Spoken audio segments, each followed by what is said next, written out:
বর্তমানে দেশ যেভাবে চলছে, অনেক সাংবাদিক প্রশ্ন করে আপনারা কি সন্তুষ্ট?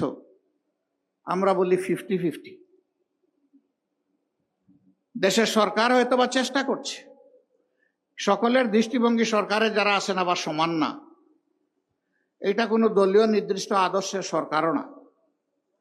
কেউ কেউ টানে মক্কার দিকে, আবার কেউ কেউ টানে মস্কোর দিকে। এই দুটানা অবস্থায় জাতির মাঝে মাঝে অনেক বড় ক্ষতি হয়ে যায়। মাঝে মাঝেই এই ধরনের কিছু অনাকাঙ্ক্ষিত পরিবেশের মুখোমুখি আমাদেরকে হতে হয়। নারী অধিকার সংস্কারের নামে সম্প্রতি একটি রিপোর্ট জমা হয়েছে।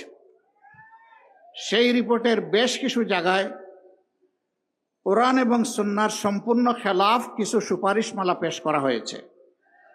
আমাদের প্রথম কথা হচ্ছে যে এই কয়জন এই সুপারিশ পেশ করেছেন তারা এই দেশে 9.5 কোটি মায়ের প্রতিনিধিত্ব করেন না। তারা সমাজকে যে জায়গায় নিয়ে যেতে চান, এগুলা বলতেও কিছু কিছু জায়গায় আমার লজ্জা করে, এই জন্য আমি বলছি না। আমরা সেই জায়গায় তাদেরকে নিতে দিব না ইনশাআল্লাহ। এদেশের মানুষের একটা সংস্কৃতি, একটা তাহজিব, একটা তামাদ্দুন আছে। তার বিরুদ্ধে আঘাত দিলেই সমাজের পুরা শৃঙ্খলা তছনছ হয়ে যাবে।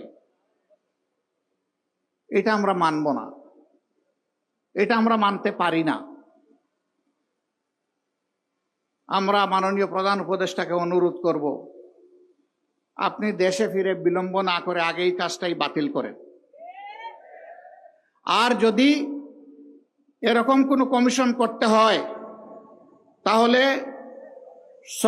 সকল শ্রেণী, পেশা, দল এবং আদর্শ থেকে মানুষকে নিতে হবে। সেখানে ইমানদার মহিলাদেরও প্রতিনিধিত্ব নিশ্চিত করতে হবে, যারা কোরআন হাদিসের পর্যাপ্ত জ্ঞান রাখেন। তারপরে দেখা যাবে কি আসে, তখন আমরা বিবেচনা করব, এর আগে নয়।